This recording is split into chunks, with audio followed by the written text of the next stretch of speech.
Sorry, Pat. Yeah. Mid-sentence. Good evening, everyone. It is Tuesday, March 12th. We're here for a work session of the City Council, and we're going to begin with public comments on non-agenda items. If any member of the public wishes to speak to the council on any item not on our agenda, you can go ahead and come forward in the room. Seeing none, I'm going to close the public comment period, move on to the work session, streamlining boards and commissions. And I'm just going to look to see who jumps up or raises their hand to handle this one. City Clerk, welcome. I just realized, Mayor, I have not pulled up a PowerPoint. Do you mind if... You take your time.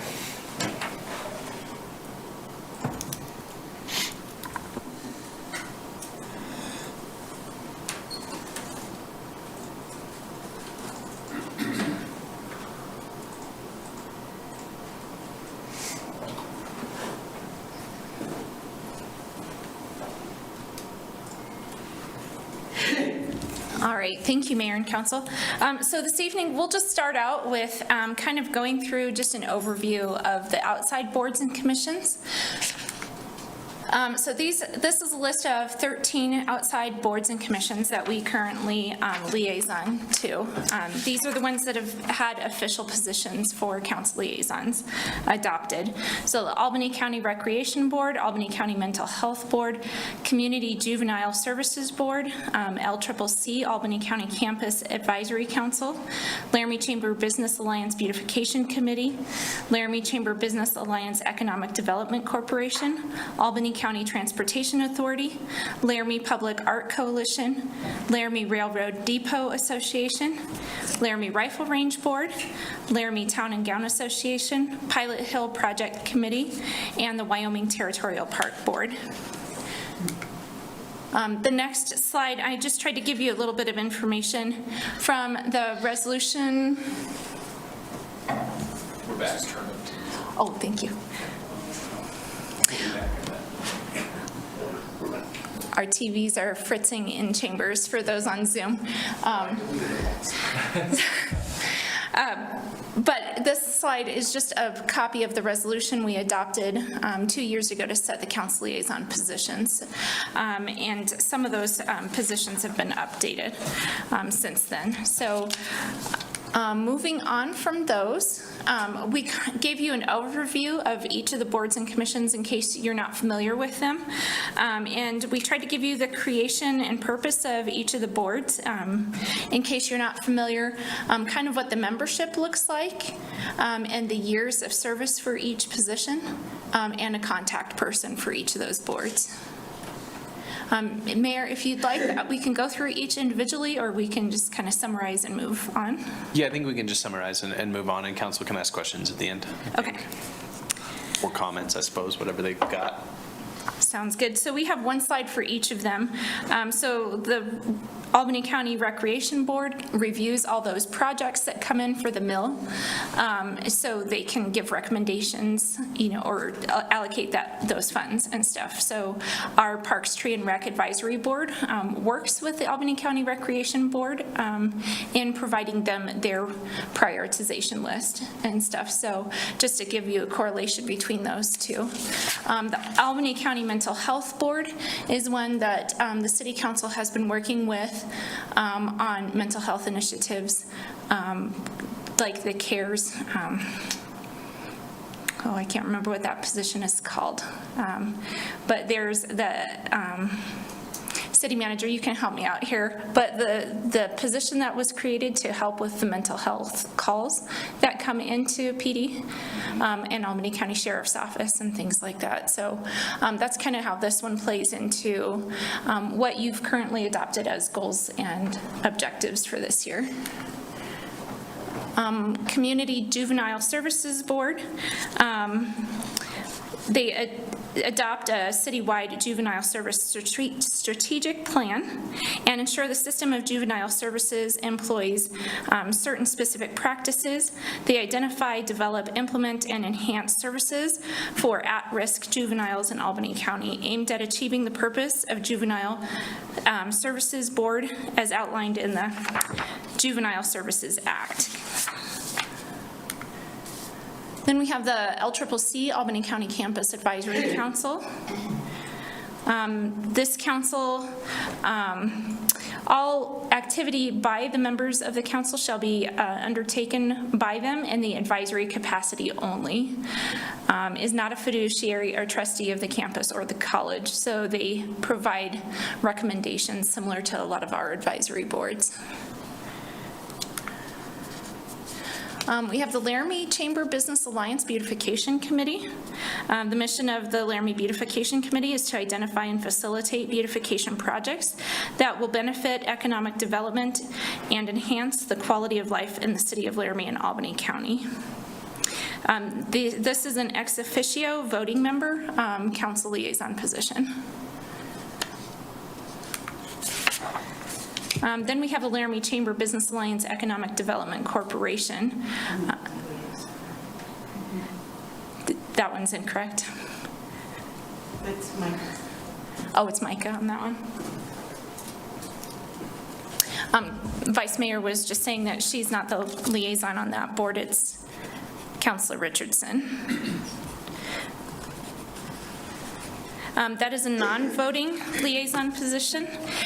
They lead the community in improving the local business environment, creation of jobs, and growth of the local tax base. Then we have the Local Emergency Planning Committee. They develop plans that include hazard mitigation plans, transportation plans, debris management, and evacuation and reentry plans. This is a voting member position.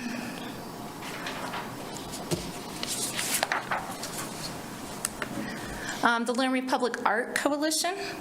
I think everybody's pretty familiar with that one. I don't know if we have to go over that, but that council liaison position is just a liaison, non-voting position.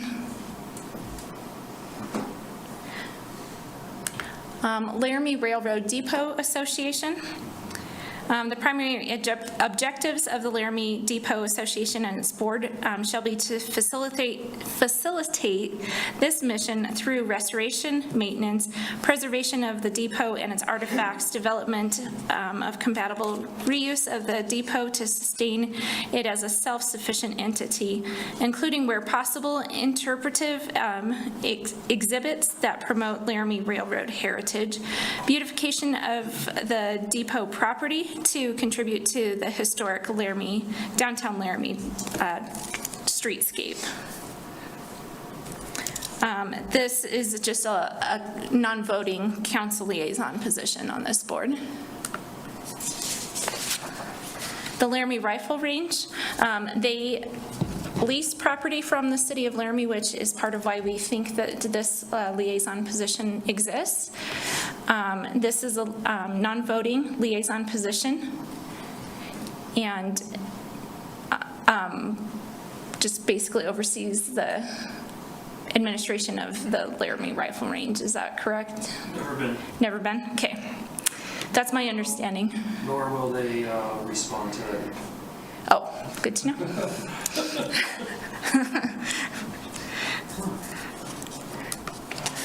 Next, we have the Laramie Town and Gown Association. Of course, this is created with relationships between the city, Albany County Commissioners, Laramie County Community College, Wyotech, and the University of Wyoming.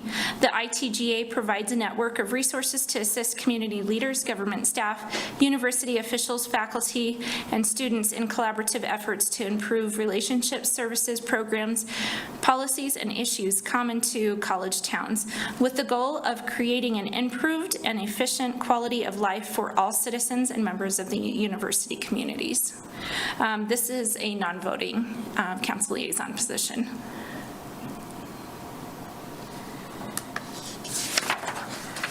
Then we have the Pilot Hill Committee.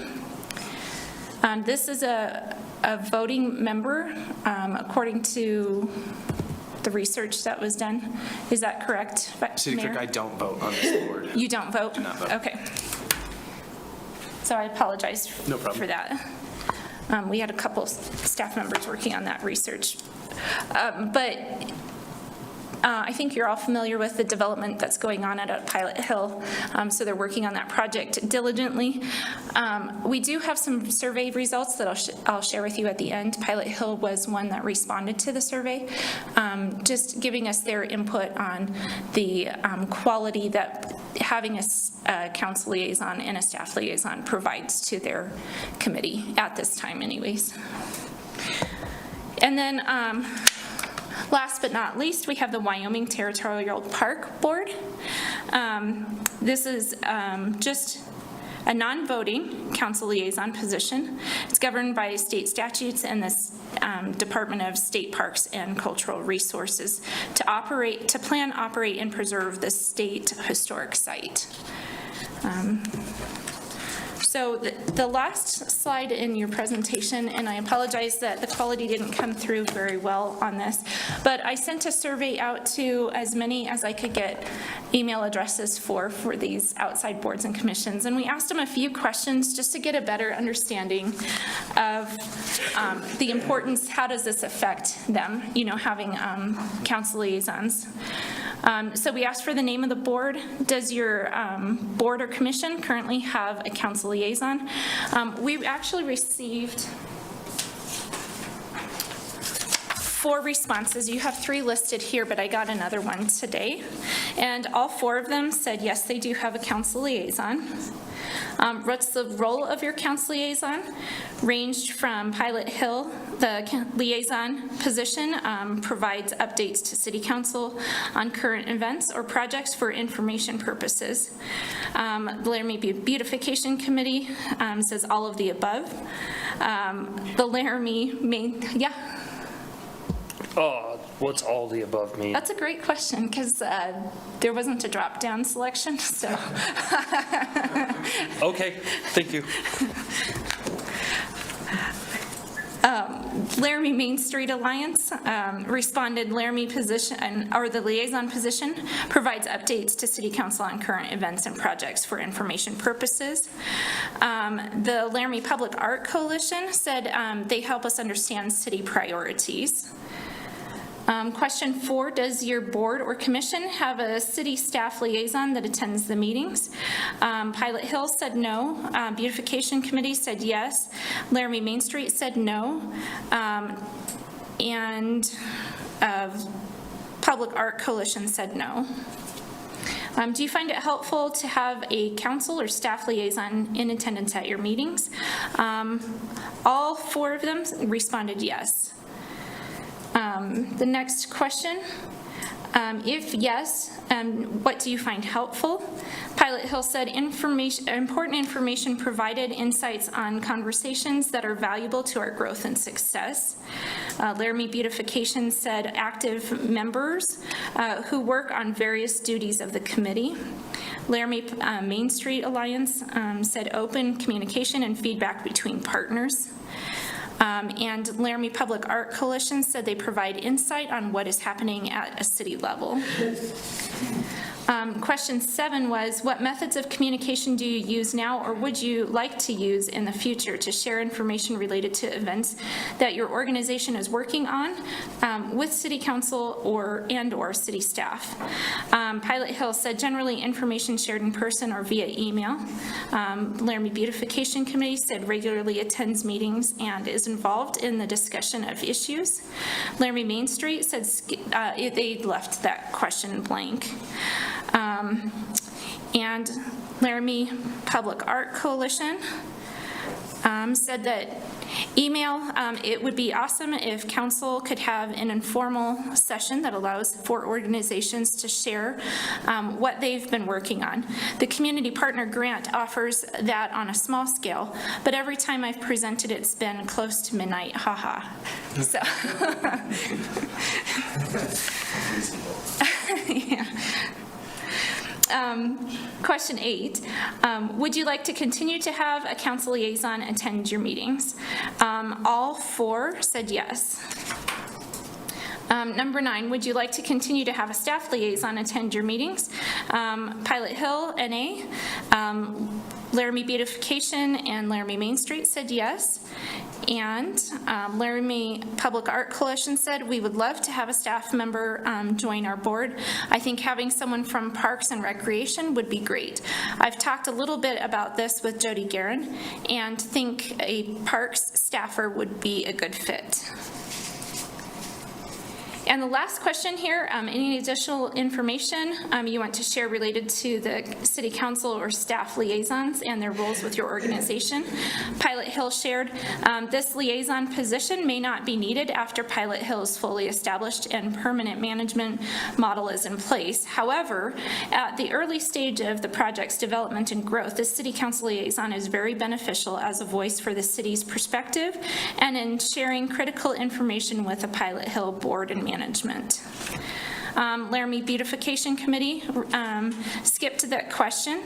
Laramie Main Street said it is a critical part of our collaboration to have a strong relationship with the city.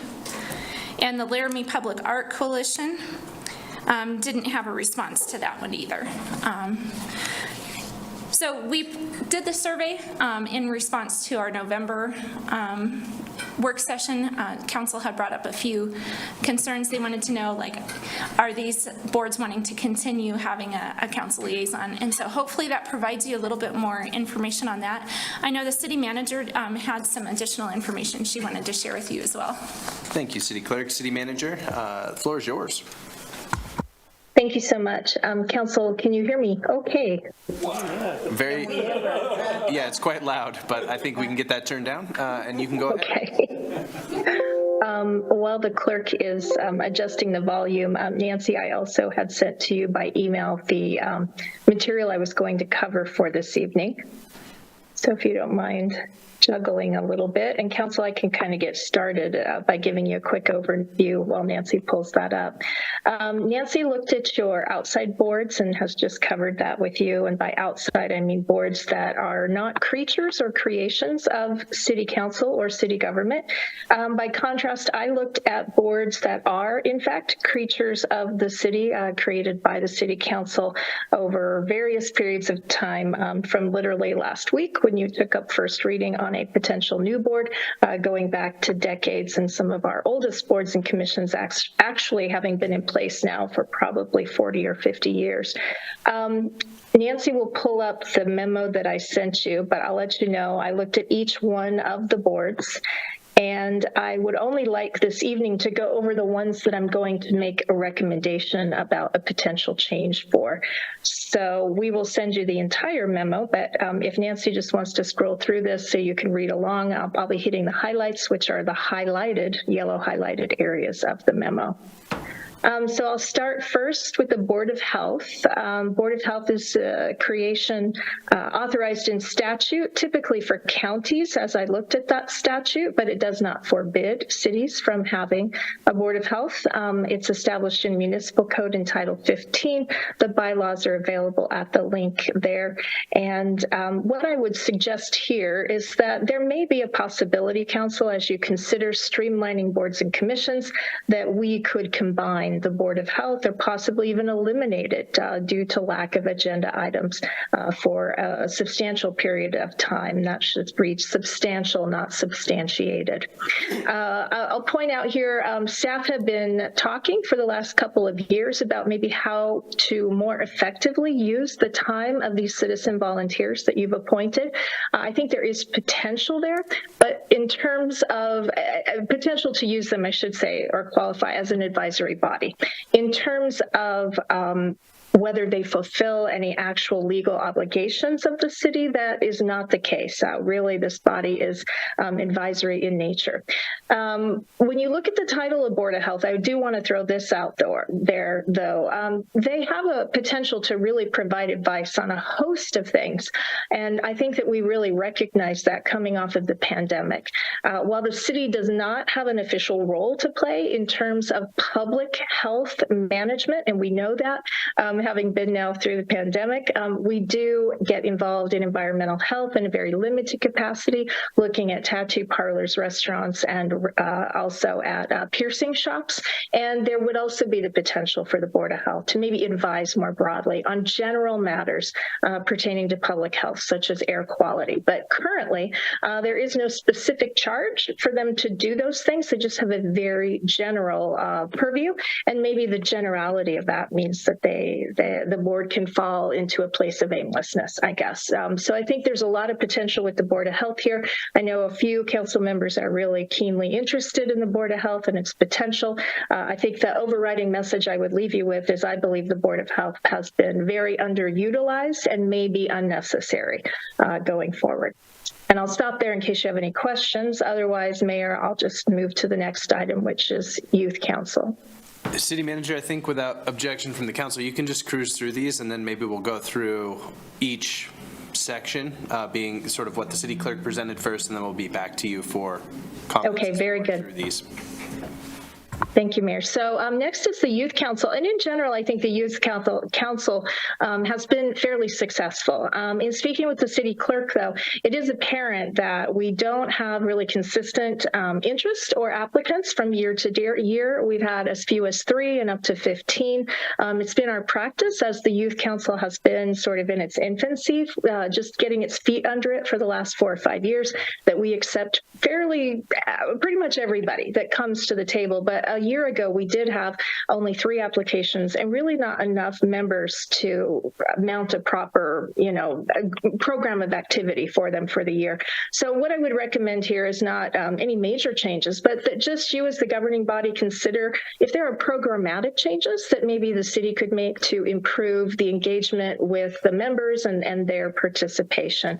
The kids who have typically applied to and wanted to serve on Laramie Youth Council, these are very, very active children in the community. Shouldn't say children, they're students, they're young adults, but they're very active young adults. They're very engaged and they have a lot on their plate.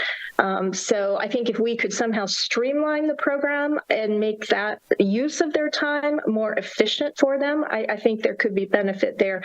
And I think the clerk and I would both really like to talk to you about the potential for refinements like that moving forward. Thanks, City Manager. One question real quick from Councilor Newman. And it's actually not for you. City Clerk, can you move the closed captioning so we can see all of it, since we don't have this in front of us? Thank you. All right, back to you, City Manager. Thanks, Councilor. Okay, very good. I'll let Nancy scroll up. I'm following along with your screen so I don't confuse myself looking at mine. Next, we have the Downtown Development Authority, and I think it is no secret to any member of council that we've had a DDA, which is allowed under Wyoming state statute and codified in municipal ordinances now for, I believe, 20 or 30 years, at least to my knowledge.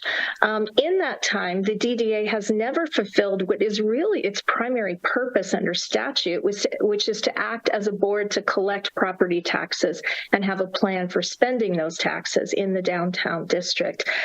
So what I would recommend here, I will say, before I go to the recommendation, let me add this, and Councilor Richardson may want to weigh in as well. She's the liaison to this board for the council, and I've been liaising with them this last year as we've gotten a very active group of new members. That group of new members, unlike previous boards, doesn't have yet, but is working to achieve kind of an annual set of goals or a work plan. I can't tell you entirely where that's going to end up, but they are very active at this point in time. So what I've done here is I'd recommend, I think the governing body maybe let this group get their feet under them and see where they land in 12 months. And if they are able to really fulfill that statutory purpose, or if it looks like they're going to at some, future point in the next few years, then maybe they continue. But I think if they remain just a functionless body after 12 months, I think it would make sense for the city to consider dissolving them until such time as there's will in the community for them to fulfill that primary statutory purpose. Next is Planning Commission, and also the 4 various forms that the Planning Commission can convene in. I'm making no recommendations there. And so next we have Building and Fire Code Board of Appeals. Council, you'll recall that recently you did adopt a change to the bylaws to allow county residents to participate on this board. We've had a hard time staffing this board, and this board is historically very, very inactive. And the reason for that is they only meet when there's an appeal for them to hear, and we just haven't had any appeals in the last 5 years. So with that bylaw revision that you just made, we are recruiting members, and we are also looking at, as a staff, what revisions we might make to their bylaws or possibly to your municipal code to give them a little bit different mission moving forward. I think many members of staff feel it's important that this group be required to meet a couple times a year, maybe, for training, so that if and when they receive an appeal, they're actually ready and trained and able to receive and hear that appeal when they receive it. It also has occurred to me, as I've looked at their charge under municipal code and state statute, that I think they could act maybe in a more educational capacity. I hear often from you as elected officials that you would like staff or other people, just somebody, to develop better information for the public about what the building and fire codes are and what they are not, that they are international codes, for instance, adopted by the states and subsequently required to be adopted by the cities, and then helping maybe to educate the public about how those international codes adopted by the state and by the cities differ from the local codes that you adopt, for instance, in the Unified Development Code. So I certainly think there's an opportunity here.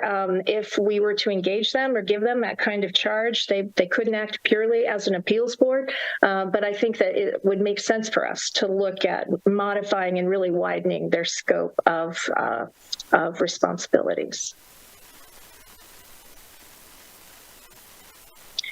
Okay, and last little group of changes here. So I know I've mentioned this to you all, maybe not as a body, but in various meetings. I do see some potential with the Advisory Commission on Disabilities to modify and really narrow the scope of their responsibilities. And the reason for that is if the City Council does move forward to adopt the Human Rights and Relations Committee, I think that the human elements of the responsibilities that fall to the Advisory Commission on Disabilities would become, they would fall now under the umbrella of Human Rights and Relations. So I think you could narrow their responsibilities, and this commission could really almost act as an appeal body. You could also assign to them elements of reviewing the delivery of city services or other activities or programs. Again, that could fall under Human Rights and Relations, but it also could remain with disabilities if you would like to do so. And then this is kind of a two-part recommendation, so I'll let Nancy scroll up, because right now the Disabilities Commission looks at physical accessibility to city buildings, facilities, structures, amenities, and also advises on programs. So if we keep the Advisory Commission moving forward, I think it would be wise to have them focus on the human element of disabilities and let the Traffic Safety Commission change and become a little bit wider in their purview to advise you on matters not just of traffic safety in municipal rights of way, but also to advise you on physical accessibility within municipal rights of way on our property structures and at our facilities. Let me just close, Council and Mayor, by saying that the advice I'm giving with respect to Traffic Safety Commission and the Disabilities Commission really does hinge on the decision that you all make with respect to the Human Rights and Relations Committee. You'll have second reading of that before you a week from today. And that is all I have, Mayor. Thank you. Thank you, City Manager. I think what we'll do, Council, is we're going to go through the first part first, the outside boards and commissions that City Clerk presented to us, with any comments or questions that you all may have. So anybody have thoughts here? Councilor Pierce, please. Yeah, thank you, Mayor. My question is for Nancy, and if she could just repeat what she said in the beginning related to, I couldn't hear her very well. She either said that there's some sort of statutory requirement or there is no requirement anywhere that she could find related to these outside boards. Was that correct, or am I missing something completely? Counselor Pierce, I don't know that we touched on that much. I suppose it Okay, would be see- different for each board, right? Some of them may have, you could imagine maybe the rec board would have some, I don't know. She if it's said it really early, like the very first thing. Go ahead, City Clerk, if you've got something there. Thank you, Mayor. Counselor Pierce, there's nothing that applies to all of them consistently. Similar to what the mayor was saying, each board has their own guiding, either statutory requirement or it's been appointed by the county commissioners or whatever to establish the boards. So when I was going through the boards, I was trying to give some information about whether they were non-voting member council liaisons or whether they were voting positions. Does that help? Yeah, it does. And then you mentioned on the very last slide, I think it was either 17 or 18, how many boards did you reach out to? Because you said you only had the 4 respondents, 3 that we actually saw, and then 1 that came in today. So it's just kind of sad we didn't get more response on some of these. Mayor, through you, Councilor Pierce, I reached out to a handful, and I have to go back to my email to see how many we had email addresses for. There were a few that I tried to call today as well. I've had a little bit limited time with InterGov transition as well, but we've tried to do as best we could to reach out to them. Part of it is that we didn't have email addresses that work. As Councilor Newman was saying, the president at the Laramie Rifle Range, that email address may not be answered. And so I think that was part of it as well. Okay, thank you. Anything else, Counselor Pierce? Not at this time, Mayor, thank you. Awesome, thanks. Other council members, anything on this section? I have 2 thoughts. The first, when I first was elected to council, I served on the Territorial Park Board, and that is a holdover from when it had more of a, I can't recall if it was a joint powers situation that was managing it. I think it was. But this board has largely shifted into a Friends of the Territorial Park. Now that it is a state park, it has all those sort of like statutory limitations on what it can do with funding. So this board does special events and largely runs the gift shop and the sort of like the bookstore and things like that. That's who funds it. They receive the money. They sort of use it to support. But it is a friends group, and they're active and they do great work. But I don't know that it makes a lot of sense, in my opinion, for the city to continue serving on that board. But that's just one that I had. If the goal is to think of places that we might save some council members' time, I'm not the liaison, so this will save me 0 time, but I think the board is doing great work that doesn't really intersect with the city in any meaningful way that couldn't be resolved by them just calling a staff member or a council member. They don't really require sort of ongoing communication with the city. So I don't know how others feel about that, but that was one board that I had considered proposing as a place we remove a liaison from. And then the other was the LCCC board, only because I think largely, when you look at the purpose, it's really about advancing the mission and enhancing the reputation of the LCCC Albany County campus. Meaningful work, but I think most of the places where the city would engage with LCCC are going to be covered in the Town and Gown Association moving forward.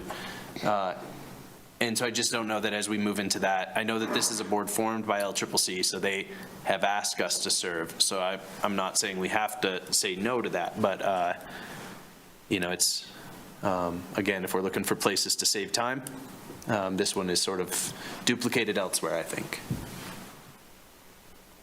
Vice Mayor and then Councilor Newman. Just a comment about LCCC, something to consider. I'm wondering if our as we continue with economic development and workforce development, if it may be useful to have a person from city on that board to engage in discussion about how LCCC might be able to provide associate degree that would augment workforce development. So I think that there could be a benefit for us in the city and economic development, workforce development, to stay engaged with that board if we indeed had someone that would stay engaged. Cool, thank you. Counselor Newman. Obviously, I'm going to talk about the rifle range and not being there and trying to reach out to them. And it was my understanding from city staff last time, the only reason why there was a liaison to this board was because they leased the property from us. And the liaison still wouldn't have anything to do with that lease other than maybe giving city staff or, council some updates. But I believe that the rifle range could come in and present to us, hey, we want to renew our lease, and here's why, and here's what we've been doing, and here's our plan. And I believe this is probably one that we could look at, just because, like I've told the mayor, I've never went to this meeting. It's no secret that I've never went. It just doesn't make sense for me anymore.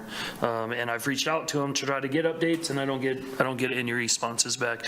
I've even reached out to Tom personally and don't get a response back about the rifle range. So just an update on that. Okay, thank you, Counselor. Anyone else? Counselor Pierce, go ahead. Yeah, thank you, Mayor. I'm kind of curious about overlap with the Albany County Mental Health Board and the Board of Health. Is there, other than the word health, is there overlap that could be capitalized on here? The Vice Do we Mayor has know? an answer for you, I think, Counselor Pierce. Councilor Pierce, at this time, there is no overlap, and the missions are entirely different. Primarily, the Board of Health, at this point in time, meets to review inspections of restaurants, tattoo parlors, piercings, and spas, and does not look at mental health in any way. I think our position on the Albany County Mental Health Board is an important one. We have a member from, Commissioner Gosar represents the county, and then we have a liaison from the city, me, and it is a wide representation from mental health providers, researchers, et cetera, throughout the city. And so the two really are completely dissimilar. Thank you for asking. Thank you, Vice Mayor. Thanks, Counselor Thanks. Pierce. Any follow-up there? On a completely different topic, Sure. I think City Manager Jordan, might very well be right on track in terms of DDA. I attended the meeting today, and they started talking about their goals and writing their goals and getting that in line. And I think she's absolutely right that this group is active. They want to be active, and they want to make a difference. So I think there's some real hope there. And I think giving them a year or 9 months, whatever it takes to see that, I think it is worth the wait. But I also think if an implosion occurs, then I think, removal might be warranted as well, but not this week, certainly down the road from now. And it's certainly not the fault of this particular group and really Councilor Richardson's efforts to, and the city manager too, and Dirk, Teeny was there today to get this group rolling, because there is potential in terms of the tax raising issue there that could really help, given our always stressed and short resources. It's just, will that downtown group actually, because as I understand it, they need to vote on that or be part of that structure and approve it. And I don't know if we're ever going to get there with that group. And I know we've tried in the past. And I think it's been a long time ago, maybe not. But anyway, that's really my comments from what I can see. And I agree, that the Wyoming Territorial Park Board, I think we could do a little streamlining, as well as the LCCC with the town and gown efforts as well. I think rolling them into that or merging some of those might be a really good idea. But other than that, that's it. I also sat in on the building and fire code, interviews with the liaison, Counselor O'Doherty, and I can't tell if she's there tonight. She is not, Counselor Pierce. Okay, but and I think our city manager is correct in terms of sort of that educational piece. I think is really a good idea, and I like what Janine had mentioned about the advisory committee on disabilities and the traffic safety commission, and a lot of stuff that traffic safety, it's more about bike lanes and biking, and that's why I think working with Parks and Rec, that might be a good merger. But I'm certainly open to anything. I don't mean stepping on anybody's toes, certainly not. But I just think we should do our best to lessen this list the best we can. Thank you, Counselor Pierce. Counselor Shumway? Thank you, Mayor. Jane mentioned the Traffic Safety Committee. They are also interested in giving recommendations for parking, especially downtown parking. They want to have input on closing of 15th Street and also roundabouts. In the past, we haven't asked them for, their input prior to our decisions, but they want to be a part of it before we make our decisions on what to do. Thank you, Counselor Shumway. Anyone else on the first part here before we move on? Okay. We'll use those comments as segues to the next piece, the report from the city manager on the city boards and commissions. Councilors, any comments there beyond those two? Councilor Newman, go ahead.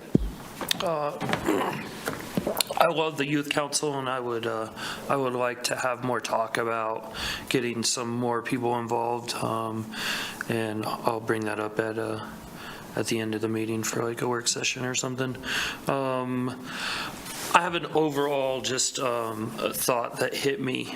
We have all these goals and we achieve 2 of them, 3 of them, something like that. I think we should be using any and every one of these boards to help us achieve some of those goals a little bit better. So, if there's something that we can give, like the Board of Health to work and help us achieve some of these goals, or the Youth Council, which they mirror most of our goals anyways, or, some of these other ones. I think we need to use the restructure, get rid of some that, doesn't make sense anymore for us, and or giving them tasks. right? We have all these, and I'm reading through some of these, and some of these say no annual goals, no annual goals. Well, how come they don't have annual goals if we do? So I think we need to use these boards a little better to our benefit so we can achieve more of our goals too. How to do that right now, I have no idea, but just something to put in everybody's forefront. Yeah, thank you, Councilor Newman. That's insightful, for sure. Well, I guess I'm going to hang on to my comments. Council members, anything else? Vice Mayor, please. Just adding to Councilor Newman's comment, the Board of Health has discussed broader things that they could participate in, such as air quality, sound, different things that they would be interested in. But at this point in time, our mission seems to be to meet once a quarter and then to review inspections.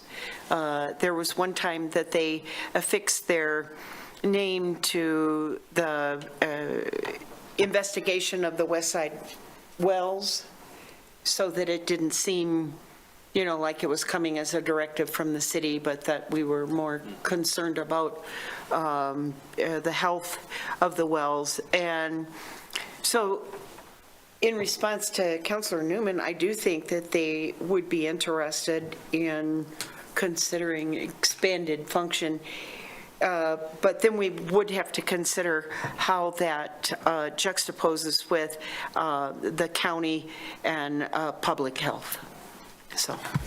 Thank you, Vice Mayor. Any other council members? I have a few thoughts on these. So I would share the thought from the Vice Mayor about the Board of Health. If they're not up to anything, let's figure out how we can either get them up to something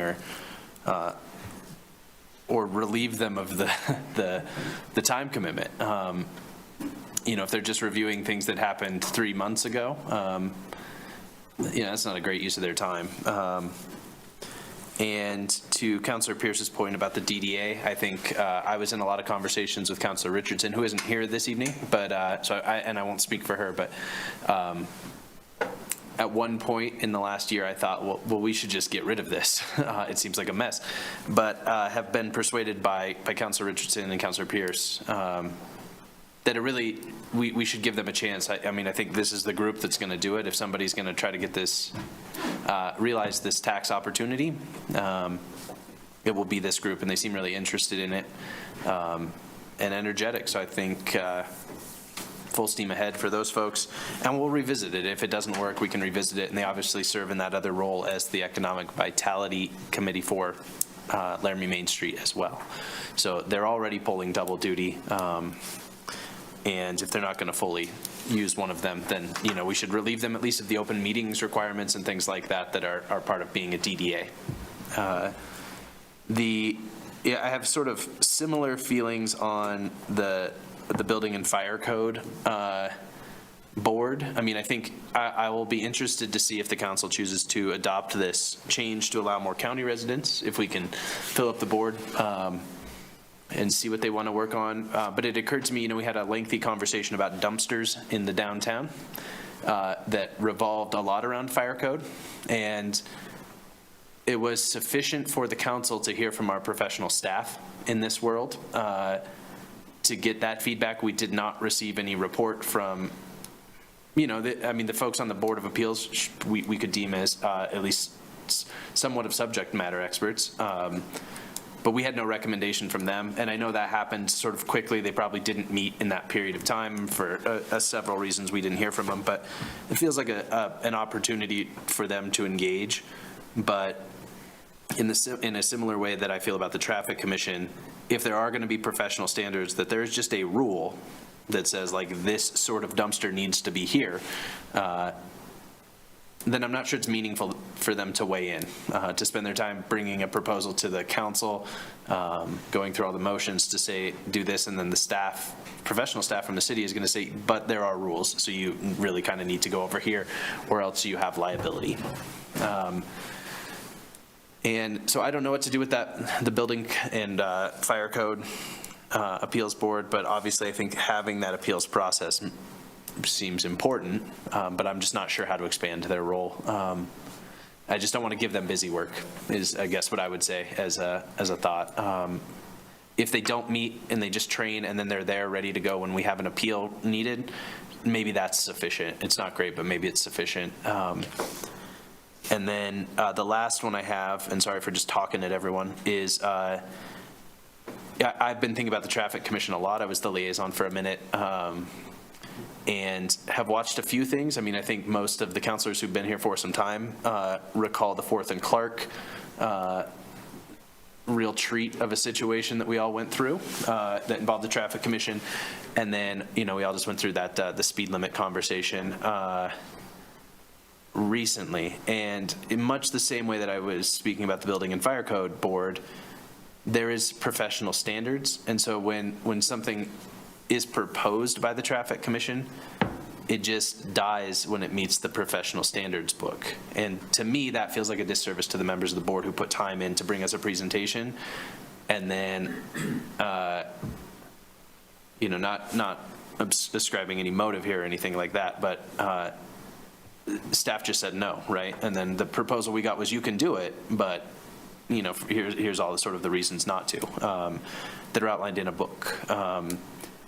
And so I want to find a way for us to better utilize the folks on the Traffic Commission. I think Councilor Shumway spoke to a few of the ways that they want to engage. And one of the things that I'm interested in them working on is multimodal transportation, but I also think this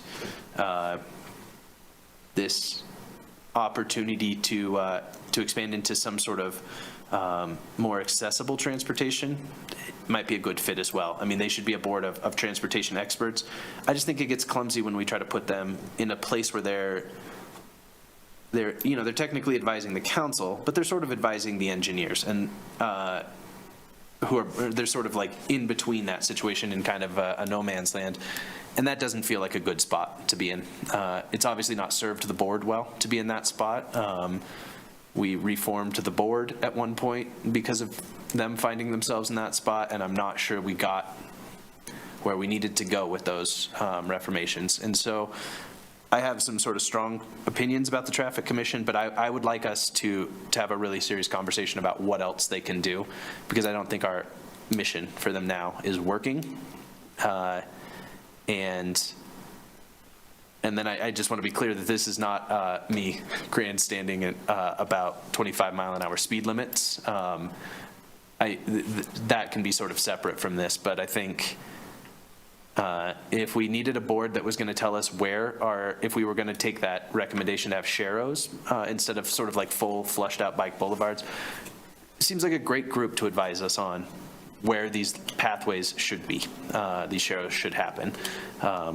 I'd like them to work more on that sort of a thing where they can feel rewarded by their work and less like they run into no's at the council every time. So that's all I have for feedback. Thanks for bearing with me, everybody. Councilor Pierce, go ahead. Yeah, thank you, Mayor. In terms of the fire and what's their official name? The Building and Fire Code group. I think there's a fair amount they could do on that educational piece related to simple things like smoke alarms, right? I think they could potentially help to some extent in our rental situation, and because our rental issue that we passed is about health and safety, right? In these, in the rental units. So I think there is something to be said about that group helping out, just reminding folks, that maybe you need a smoke alarm in your house or in your apartment or whatever it happens to be. And I think the folks that Aaron and I interviewed, their skills are far beyond, reminding people to put in a smoke alarm. But I think they could do a bit of double duty. And in terms of training on potential appeals, I think the group that we picked is going to be perfect for that because their skills are pretty outstanding in terms of what their potential function could be. Thank you, Councillor Pierce. City Clerk, thanks. I thought you were pointing at the Zoom screen. Sorry, City Clerk, go ahead, and then Vice Mayor. Thank you, Mayor. I just wanted to add, since it's been brought up a couple of times, the Building, Fire and Code Board of Appeals is a board that you've been working on over the last couple of months. In February, on the 6th, you adopted a new set of bylaws that would require them to meet twice a year. And that was a recommendation of several staff members, but one of them being Fire Chief Johnson. He serves on the state board, and so that they meet quarterly at the state, and part of that is their training them to make sure that they're ready to go when they do get an appeal. And so he's kind of shared some of the structure of what they use at the state level, and is hoping that maybe our Building, Fire and Code Board of Appeals will have a similar process to kind of keep them engaged and ready to go. So I believe Community Economic Development Director Teeny has kind of taken that into consideration as we have been rebuilding this, getting it ready to go and stuff as well. So I'm hoping that as we get this one up and going again, now that we have a majority of membership appointed, we'll be able to get our feet under us again and ready to go on that. Thank you, City Clerk. Yeah, that's a helpful note, and thanks for the update on it as well. Vice Mayor? Yes. In Councilor O'Doherty's absence, I'd like to speak related to the Advisory Commission on Disabilities. I also served on that board, and it is a very active and dedicated group of people. Their primary functions that they have been working on are community education and advocacy of those individuals living with disability. I think that as we open and have our volunteer app, that could provide even another avenue of function for that board. That board has participated in multiple citywide functions, such as Freedom Has a Birthday, the Pride Fest, the luau activities at the rec center. They like to get out there, meet people. They've developed education information to disseminate to people, reading lists, movies that help with education about disability. I think that it's an active board, and I'm not sure that the activities of this board would be accomplished by bringing it in to the newly developing Human Rights Board at this time. I think I would recommend giving it at least another year and having the board determine how they'd like to do that. But it's an active board. Thank you. Thank you, Vice Mayor. Any other council members? Councilor Newman?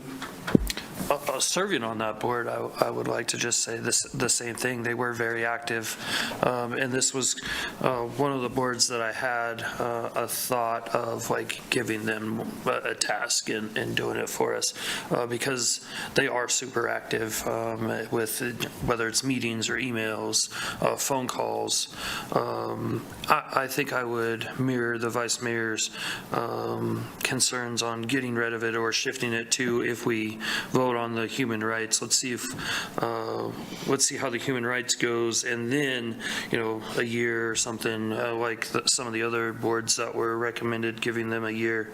Maybe we do that to see if they can take on other tasks that if passed, the Human Rights Committee doesn't partake in.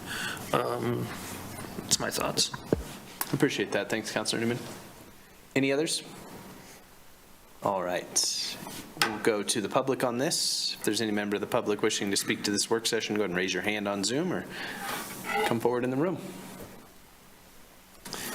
Seeing no comments, we'll close the public comments.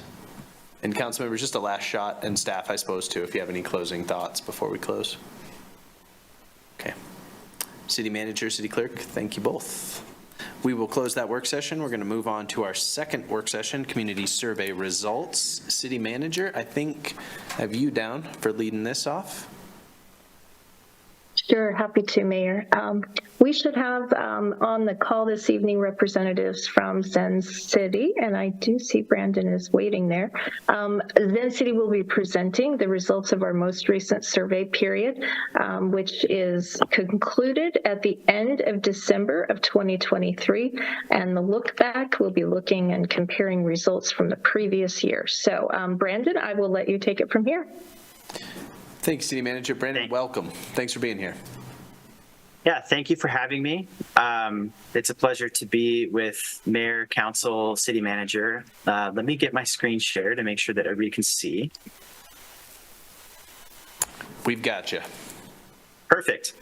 How much time would you like me to take on this topic, given the other conversations? Maybe give me a couple options. Is 10 minutes, 10 to 15 minutes? Yeah, that's excellent. That's great. Okay. All right. I don't want to keep anybody too late. So no, you're fine. Please, yeah, take your time. Cool. I did join, not in person, but I did join your last session to see the presentation of some of the other survey results we had through the Zen City products.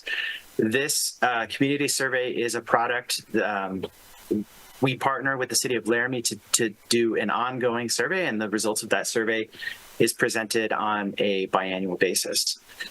I am your success manager. I'm not the creator of this survey. We have a team of analysts that do that, but I work with Owen and Brennan on your team to find success and work through the presentation of the results and make sure that the city is doing things that the community, that we're finding the community feels is of value.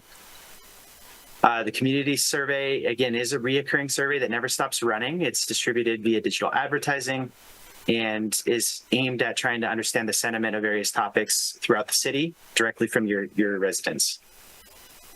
We've covered methodology, I think, before, and so I think there's been some questions in previous sessions about the methodology. But in this specific survey, there was 449 respondents that were digitally recruited over social media apps, local websites, and panels throughout October and December. All of the Zen City surveys that are associated with this community survey are representative of your community and statistically significant. We'll jump right into overall satisfaction. As far as satisfaction from those who took the survey, the way Zen City breaks these down is we have promoters or like positive. So in the city, we see 69% were ranked very high as far as satisfaction within the city of Laramie. About 27% were neutral or indifferent, and 3% negative, which is honestly very, very good for from what I've seen. Life in Laramie. So we have a couple of slides here that I wanted to call and highlight. At the top of the list, access to quality post-secondary education is your highest ranked score. Sense of safety being second, which is honestly very good. We'll talk a little bit more about that in a few slides. Quality of parks and recreational amenities, very high. Access to quality K-2 education, also pretty high. And then as the list continues to go on, you can see the ones down towards the bottom of the list, which were the areas where you want to prioritize or focus. You can see I have highlighted one area of overall street and road maintenance. Although this is the lowest ranked, it actually is improved over the last year. Last year it was about 16%, and now it's at around 21%. So there have been some positive increases. You can also see from the previous community survey cycle that we did see an increase in 6% and a decrease in negative sentiment by 5%. So that's trending the right direction if you've been focusing on initiatives in that area. This may be a good point to stop as far as general life in Laramie characteristics. Does anybody have any questions up to this point? Thank you, Mr. Eccles. Council members, any questions?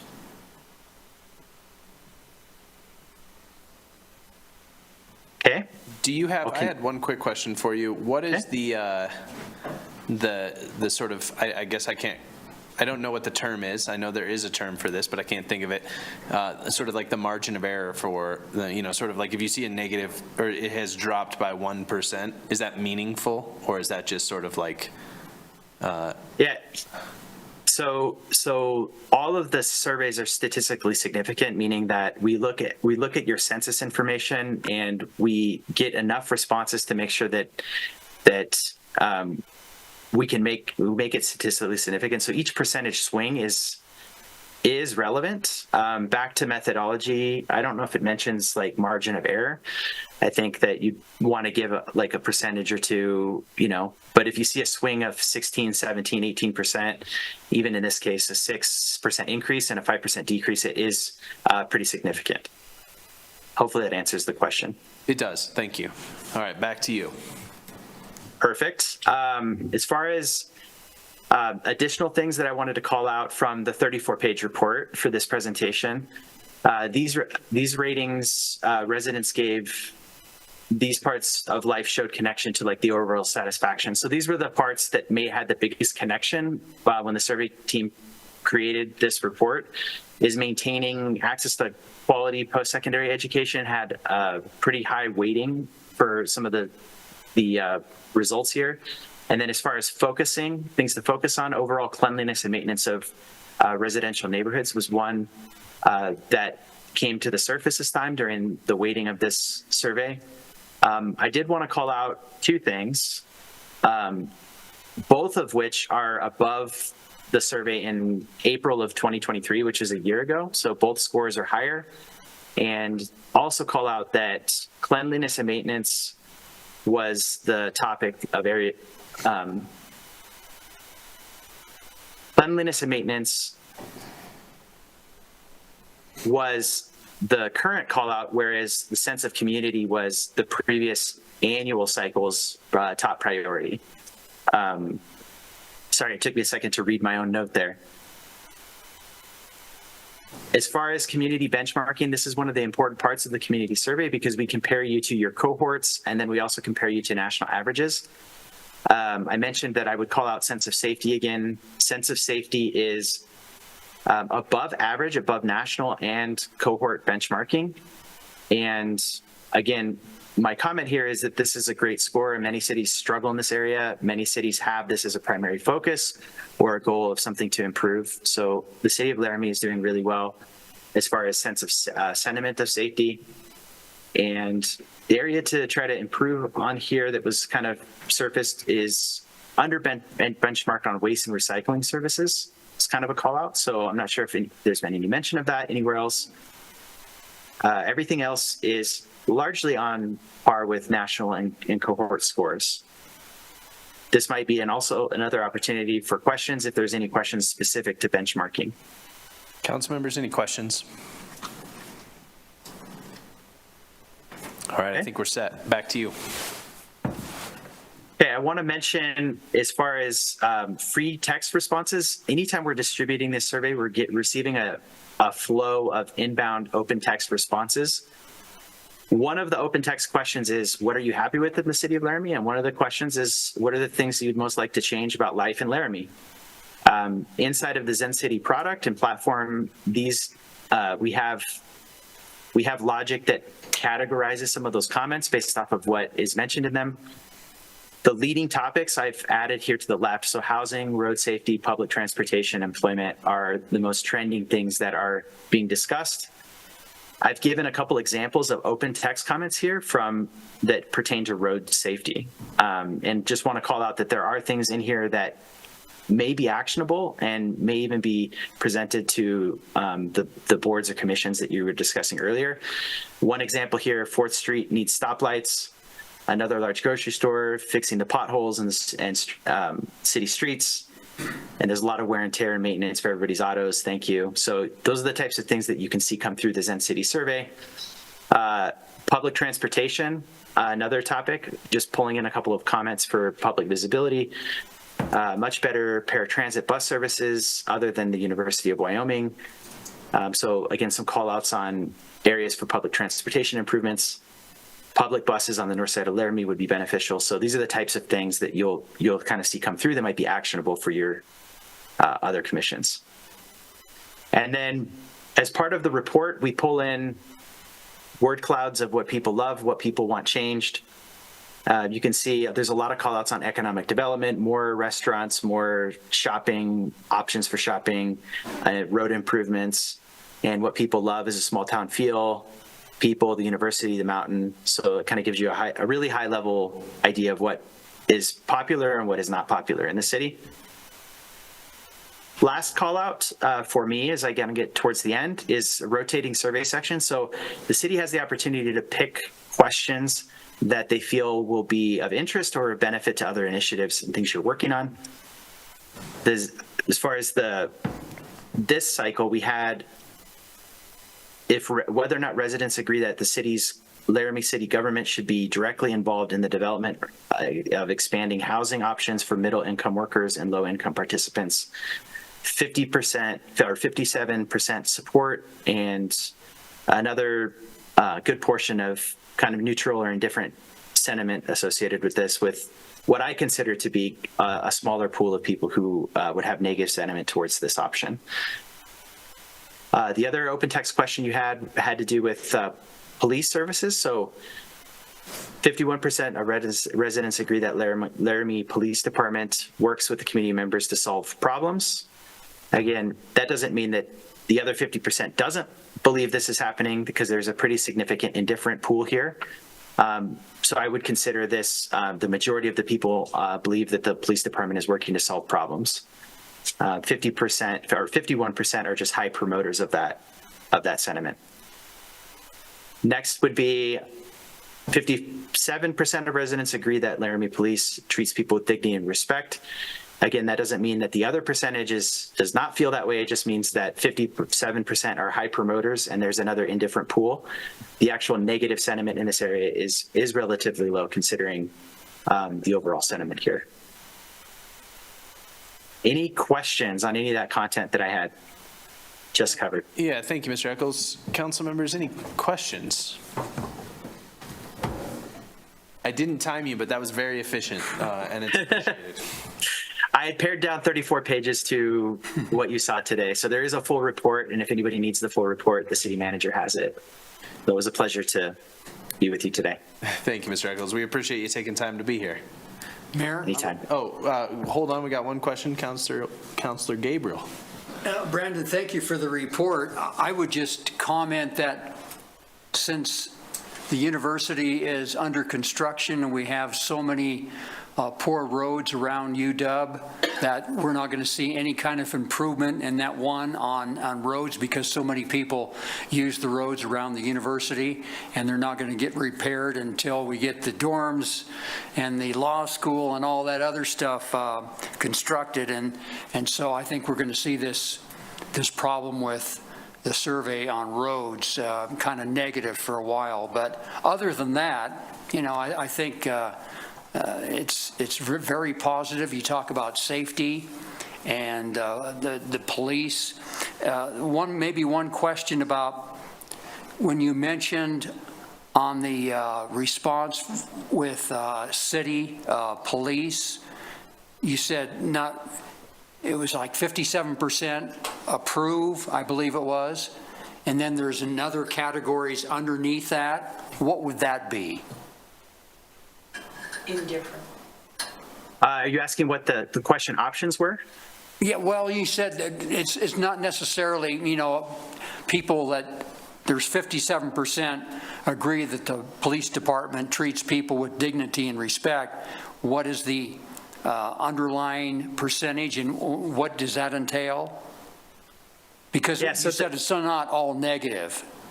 Correct. So the way that this question is structured, down here on the bottom, you can see the question is actually, please rate whether you agree or disagree with the following statements. Laramie Police Department treats people with dignity and respect. This is actually a Likert scale, which means it's 1 to 5.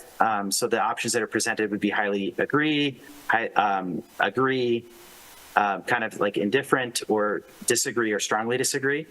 So your high promoters are going to be the ones that fall in the top two. So strongly agree, Your kind of indifferent pool is there in the middle, and then your detractors are down at the very bottom. So that's how this question is generally scored. So the negative sentiment is going to be the ones that strongly disagree with this question. Thank you. That's all I had, Mayor. Thank you, Councillor. Councillor Newman? I just had a comment on an email that we received, and 3 of us did in Ward 2. And it has to go with the streets. I want to remind the citizens that we can't just go pave streets because we have infrastructure under them that need to be replaced or looked at as well. So I agree that streets it's probably always for the foreseeable future becoming a problem, but that's another reason why we can't just go pave stuff or fix stuff, because there's infrastructure underneath it that needs to be either replaced or examined before we can do that. But speaking for myself, it's always something that we're looking at to fix, and I'm sure everybody on council agrees, but just a comment there. Thank you, Councillor. Vice Mayor, we're on a roll now. Coming to you next, Councillor Pierce. Oh, You're good. I was interested that on the comments that people made, that the most frequent comments numbered 48, and that was on housing.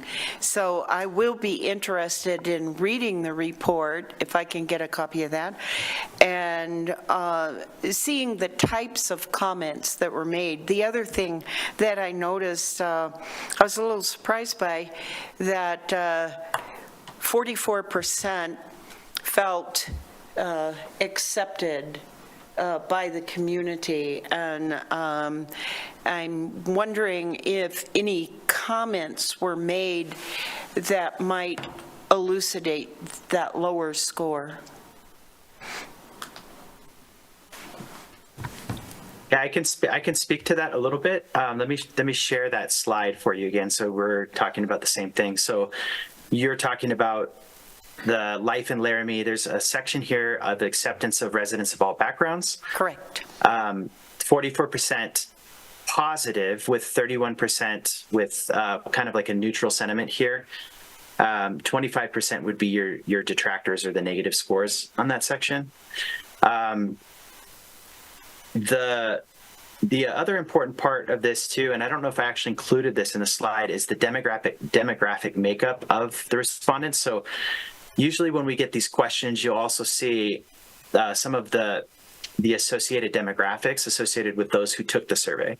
I believe that the city of Laramie is primarily, and somebody can correct me if I'm wrong here, but primarily Caucasian background. So getting enough of a pool of some of the respondents of minority demographics is something that we try to do, and then we use a method called rake weighting to try to even out the scores. Like if we have a significant amount of Caucasian respondents to that, we're also trying to rake weight or make the survey, again, representative and significant for each of those demographics.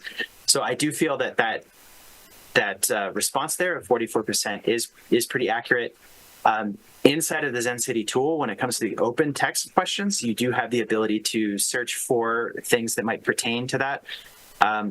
Nothing specific stood out to me that I could find in preparing for this, but it doesn't mean that I didn't miss something. So we can provide raw exports to the team that I work with, Owen, Brennan, city manager, to be able to evaluate some of the additional open text questions for actionable items there as well.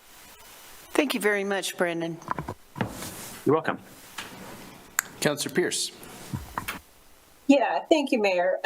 My comment has to do with the road issue, and I would really appreciate if either maybe Councillor Shumway or Janine or somebody in the room remind me of the situation, how long ago it was that the state of Wyoming said to the city of Laramie, you need to annex West Laramie, and a lot of those houses in that whole area, was it because of water and wastewater issues? And And in terms of putting that infrastructure for those folks, because their well situation or pollutants or whatever occurred, was that cost of that infrastructure taken care of by the state, or did the citizens of the city in Laramie have to pick up the cost of that infrastructure? I know there's a story there, and if we could just get reminded of that, I would really appreciate it. So I see our historian, Councilor Shumway, is ready to go. So thanks, Joe. Councilor Shumway. Thank you, Mayor. This is what I call, in the 1950s, there was a serious concern about water quality and also what people having septic systems that were polluting the water. And so it went to the Wyoming State Attorney General in the 1950s, and they forced annexation in the sense that they were forced to do it. And they also suggested that they would be annexed without the requirement of having, we would be required to provide them water and sewer, but not required to improve the streets and bring them up to the city standards. Since then, we've tried to do everything we can to make them, bring them to a standard that would be consistent throughout the city. But that's what I recall in discussions we've had in the previous years. Hey, Joe, one more quick question. Did the state of Wyoming help us out at all in terms of the cost for the water and the wastewater in West Laramie back in the 50s? Do you know if we got reimbursed at all for that cost? My guess is there were grants. I don't know. I know that it was, the state attorney general made the decision that there would be a forced annexation for the safety and the quality of the water. Okay, thanks. Thank you both. Council members, any other questions? All right, we already went to the public on this, I think. So I'm going to go ahead and close this work session. Oh, I thought you were going to say you didn't. Thank you. Oh, I didn't. Well, there you go. All right. I'm going to go back and just ask if there's any members of the public so that folks feel heard. So if you'd like to comment, please go ahead and raise your hand. Come forward if you are in the room. Okay. We'll close public comment. Thanks, everyone. Thank you, City Clerk. We'll go ahead and close that work session. Mr. Eccles, thank you again. We're going to open the next work session, which is the West Side Neighborhood Plan. Mr. Gavituller, welcome. Yes, good evening, Honorable Everyone hear me Mayor, all right? members of Oh, City sorry. Council. Yes, I don't want to steal any of the interns' thunder. They are ready to go. They've been helping us in this project, the West Side Visioning Project, since the beginning of their semester. They're both, Avery and Aslan are both master's students in the Masters of Urban and Regional Planning program at UC Denver. And we were lucky enough to get to work with them, and we had this project in the queue as something that was council initiated, actually, to get a better understanding of the community voice from West Side Laramie. And I will let Aslan, through you, Honorable Mayor, give a presentation on what we've done so far, because we were well underway. Thank you, Mr. Gavituller. Yeah, welcome, Aslan and Avery. I will just turn it over to you all. Perfect, thank you. Just gonna try to make that full screen.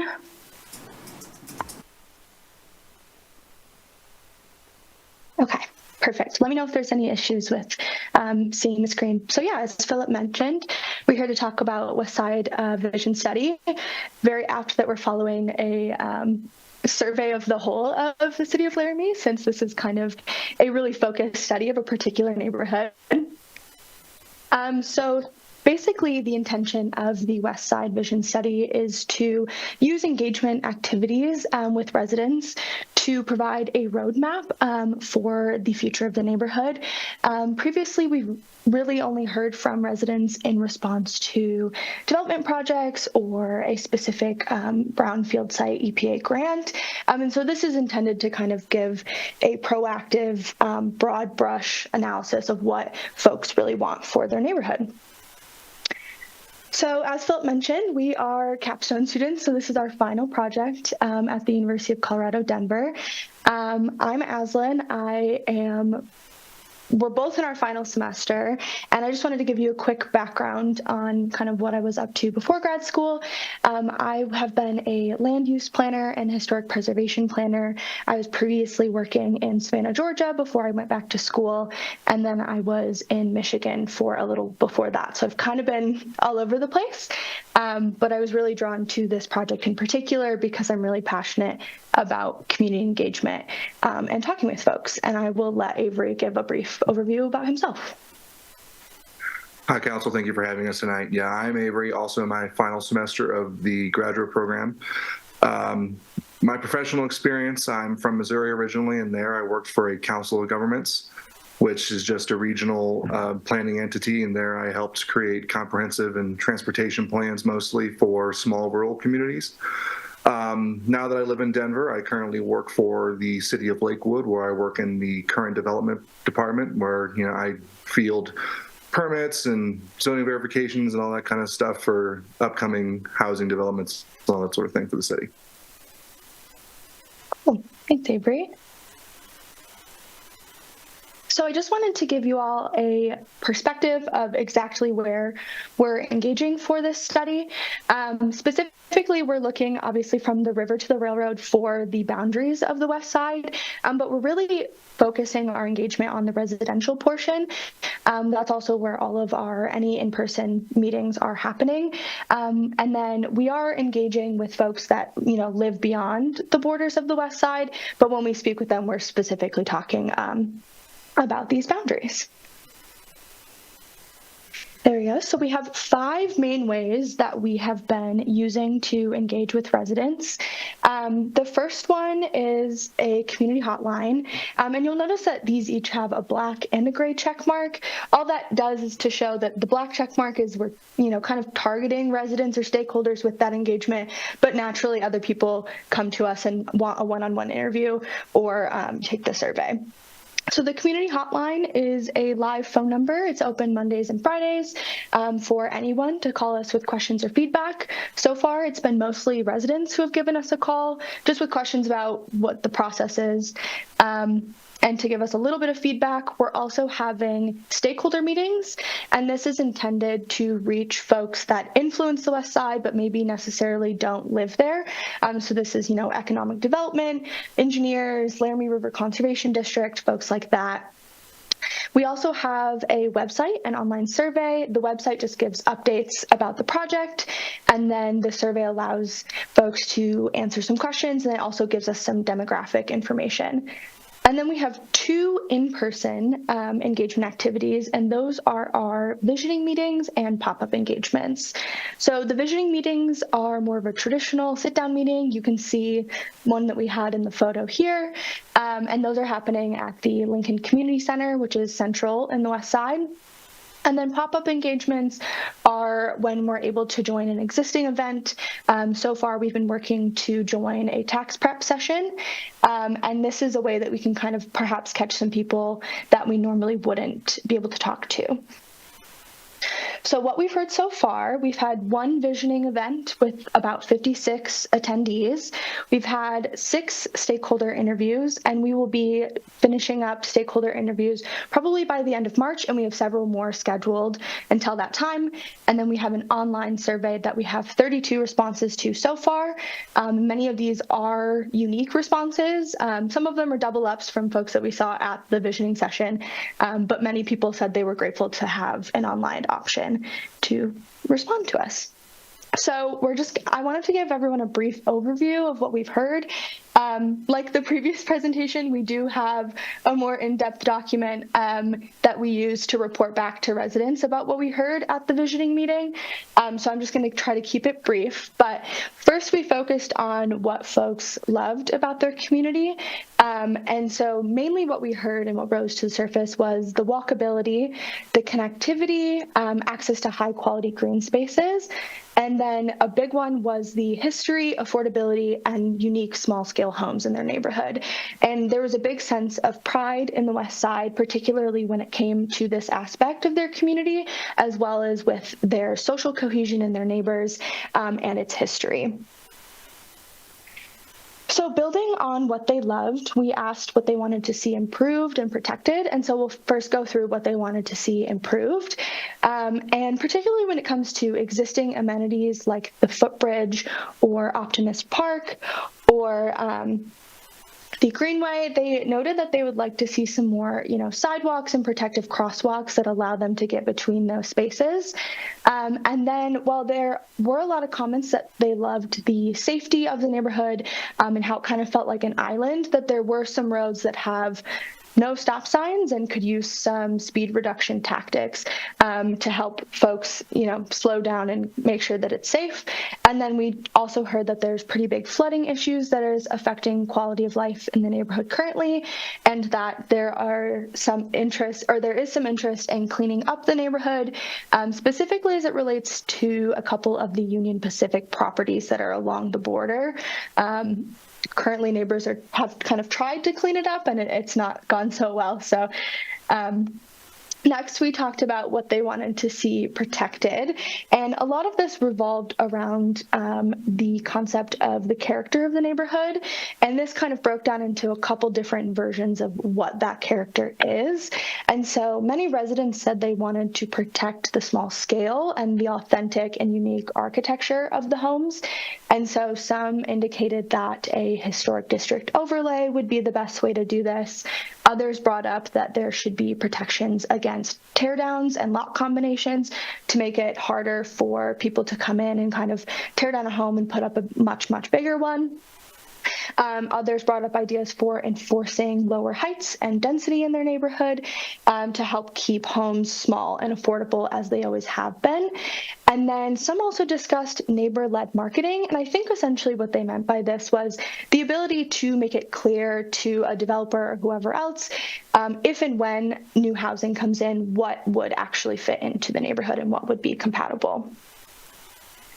And so lastly, we did a fun little investment activity, and we gave each participant $3 fun dollars and asked them to invest in these areas and then provide on the back why they wanted to invest in this area. And so as you can see, there's a pretty overwhelming investment response in historic preservation, streets and sidewalks, and housing. And these callouts that I've put on the side are the comments that came up the most from folks when they were putting their money into little bags.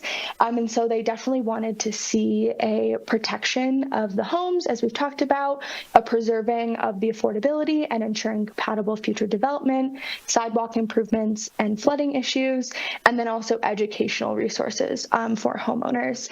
And then something I didn't touch on previously, but was something we talked about a lot, was the West Side is also interested in exploring opportunities for more fresh food access in their neighborhood. A lot of them noted that there used to be several grocery stores in the West Side, and you can see that in a lot of the homes where they have that bottom floor, what used to be a commercial space. And so they talked a lot about how neighborhood business typologies like that, and specifically a grocery store, would be really welcomed in the West Side. And so I wanted to stop here and see if anyone had any questions about what we've covered, and then Avery is going to go into how we're going to build on this for our next event. So if anyone has any questions. Thank you, Aslan. Council members, do you have any questions at this point? All right, seeing no questions, I guess we're on to you, Avery.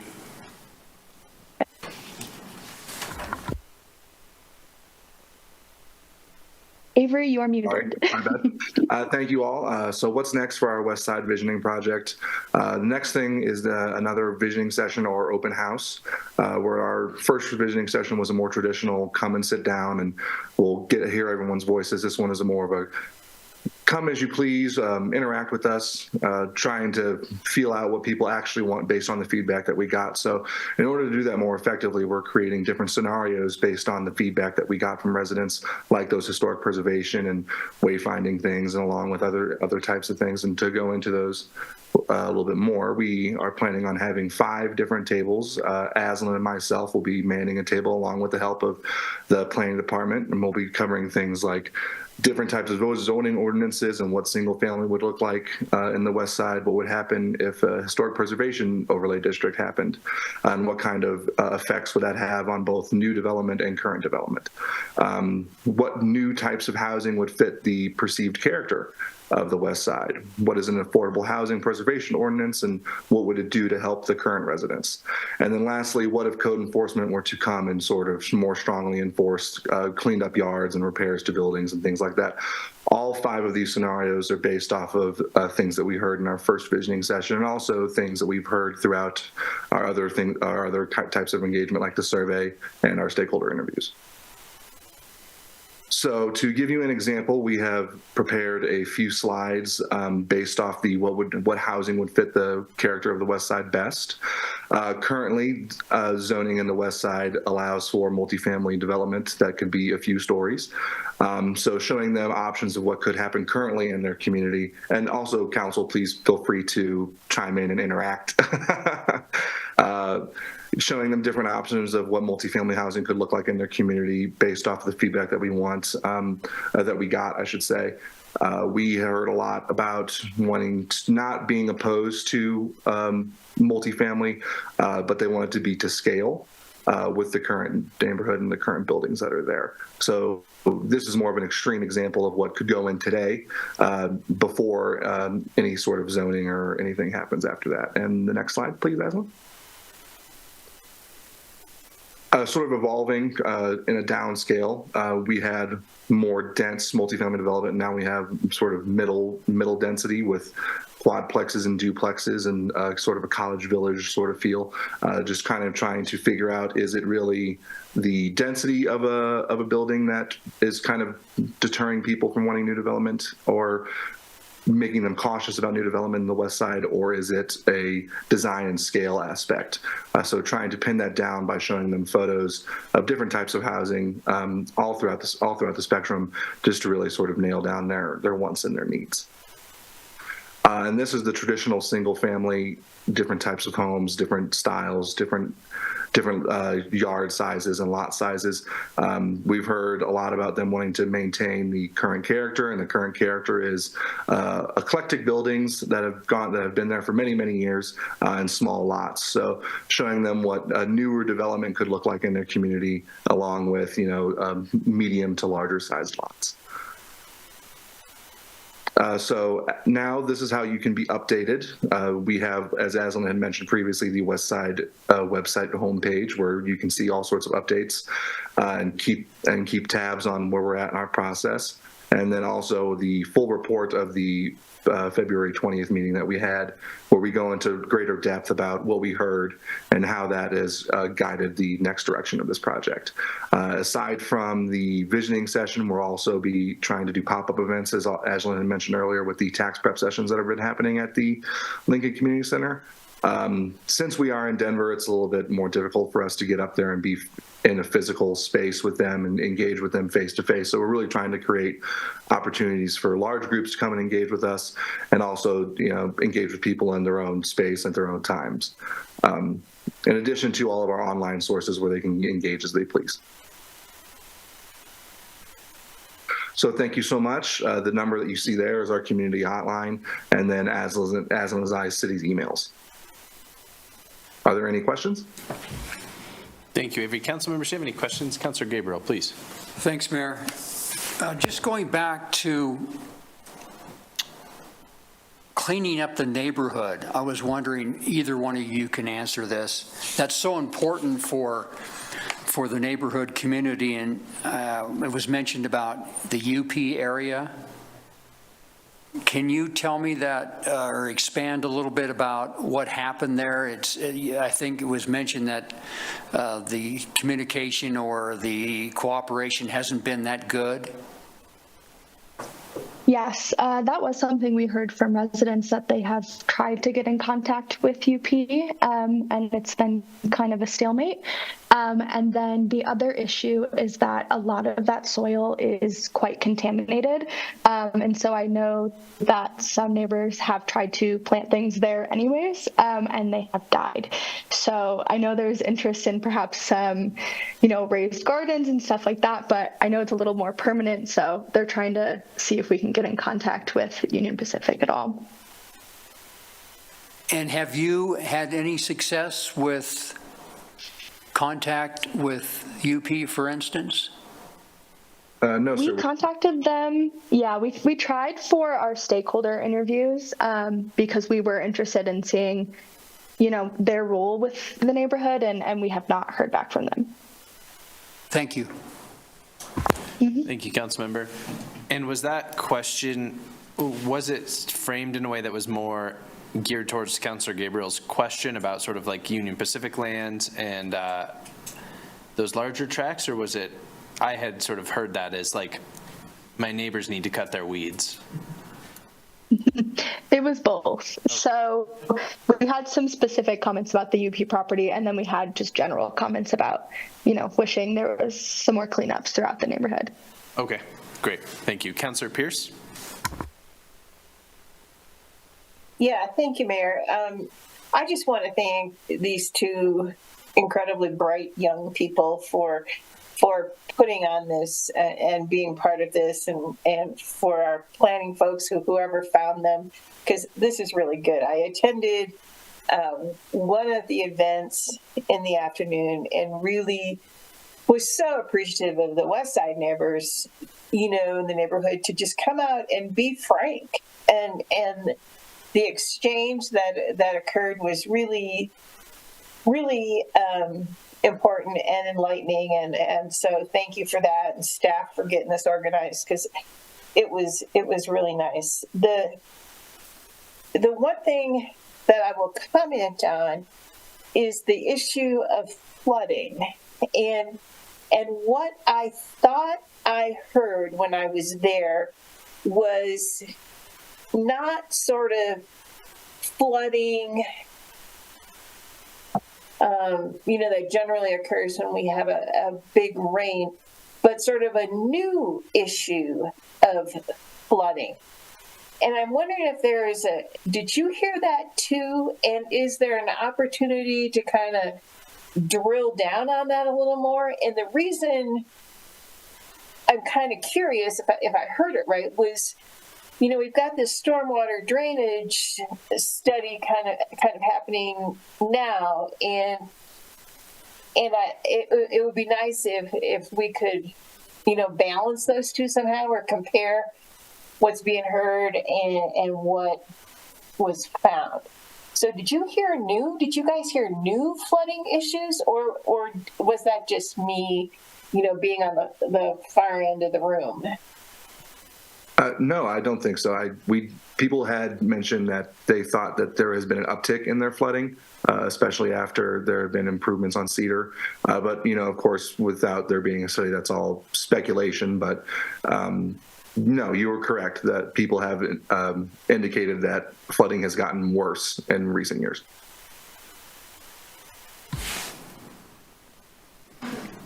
Okay, thanks.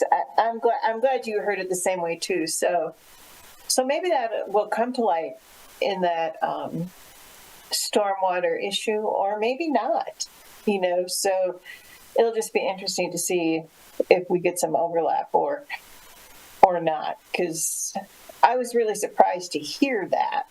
So anyway, thank you. Thank you, Councilor Pierce. Any other questions, council members? All right. Well, thank you both. we've all had, the west side is often on the council's minds. As I'm sure you both are well aware now, it's a charming neighborhood, and it does have sort of a unique character.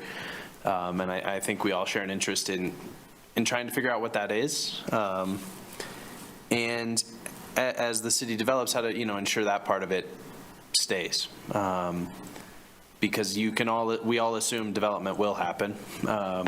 And so not ruining that portion of the character that folks have really enjoyed for 100 years, 150 years, right? So one of the things that stuck out was just the word unique in the sort of housing options. To me, that is one of those characteristics of the west side that makes it so charming. Like you said, you might see an old grocery store that's been turned into a residential, either sort of duplex or single unit, or maybe apartments for that matter. You see that next to sort of like a 600 square foot house that must have like 2 rooms. And they just look wildly different, and it's really mismatched, and it adds a certain charm, but it's still quite dense, and so, or at least by Laramie standards. And so I do think that word unique is an important one to carry with us as we move through this. And I also really appreciated the way you framed those questions for the April 1st meeting with those examples. I think that when you were going through them, I was flagging, like, I think they'll pick these ones in each one. So I'll be curious to check back and see if I'm just wildly off or not. But I had a sense of, the folks I know that live over there, where they're going to head on those. So I'll be curious to see what the results are. Anyone else? Okay. We're gonna, do you have any, I guess, before I go to the public, I'll give you guys a chance for any closing thoughts? Anything like that you'd like to add? No, I think that you said it really well, Mayor. Just trying to preserve that unique character, that eclectic character that everyone has really demonstrated that they love so much about that community. Well, we really appreciate both of your work and wish you both the best as you move through that last semester. But really appreciated what you've done for the city of Laramie. So just heartfelt thanks. Thank you very much. All right, we'll go to the public on this. If there's any member of the public that wishes to speak to this work session, go ahead and come forward. All right, seeing none, I'll close public comment, and I realize I should have gone to staff if you have any closing thoughts as well. I just sort of cut you two out of the conversation here. Okay, great. And thanks for your work too. Passed along to Joseph as well. All right, council members, any comments before we close the work session? Okay, we're going to close this work session. Thank you all again. We will move on to council updates and comments. I'm going to go to you folks on Zoom first. Councilor Pierce. Nothing at this time. Great. Councilor Shumway, anything for you? No, thank you. Okay, thank you, Councilor. I have nothing. Vice Mayor? The Laramie Police Advisory Board met March 5th, Tuesday. All members were present, and we received training related to the application process and elements of disqualification. It was very interesting, very well done. Planning Commission met last evening, March 11th. The approval toward the Bittersweet Industrial Subdivision final plat, and there were 2 appeals related to snow removal costs. Those appeals remained intact. That's the end. Thank you. Councilor Newman? Nothing. Okay. Councilor Gabriel? 2 meetings coming up. Tomorrow is the Park, Tree, and Rec Board meeting I will be attending, and then the Railroad Depot Historical Board on Thursday. And I have a comment about one of our members who passed away, but I'll wait on that. Okay. We have no other updates. So, Councillor Gabriel, I'm going to come right back to you for that comment. As many of you know, Amy Williamson passed away a couple of weeks ago, and she was a member of the Parks, Tree, and Rec Board, served nearly 40 years. And I just wanted to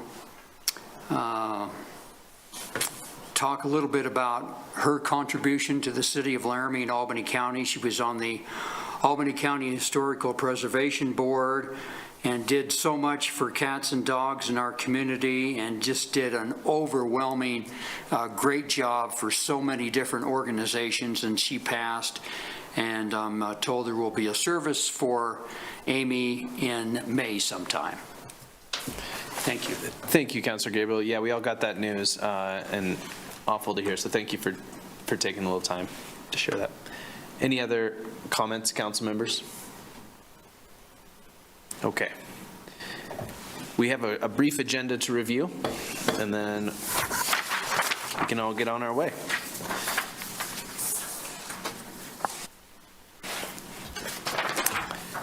So you'll see just a public hearing on the Human Rights and Relations Commission, and then I don't know if anyone has any thoughts on the consent agenda, but if you do, let them fly. Okay. And then you'll see just a few items on the regular agenda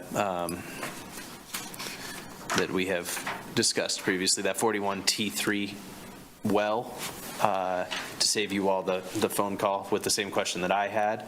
It is really just us moving to it's installing the pump so that we can run some water through the well to demonstrate completion with the state engineer.